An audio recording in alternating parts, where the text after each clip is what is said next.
ځواني د ژوند هغه زمانه ده چې د انسان دماغ د خورا ډیر فشار توانایي لري. د انسان د وجود ټوله اعضا، لاسونه، اوږې، پښې، په کل کې ټول بدن او بشر د ډیر کار کولو او زحمتونو وړتیا او ظرفیت لري. پس وروسته ځواني یو موقع ده.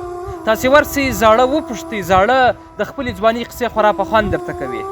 او هر یو وایي چې زموږ د ځوانۍ همت داسې و، ځواني څنګه تېره سوله او ولې ولاړل، بیا نو دا مسایل هم هېڅ ګټه نه کوي. ځوانانو نن چې کم قوت در پکښې ستا، لومړی ټول الهي امورو ته کلکه ملا وتړئ، خپل ځان ته، خپلې کورنۍ ته او ټولنې ته. نو په ځوانۍ کې که مو ډېر کار وکئ، تاسې به په زړښت کې بیا هوسا یاست. کله چې بیا سپین ږیري سو، بیا د بل د اوږو بار یو، مریضۍ راباندې ډېرې سي، ناخوالې راباندې ډېرې سي، خپل ځان تر منزله نسو رسولی. راځئ په ځوانۍ کې داسې کار وکړو چې په زړښت کې مو د هوساینې سبب واوسېږي. ستاسې په ځوانۍ کې د ښو کارونو په هیله. مننه.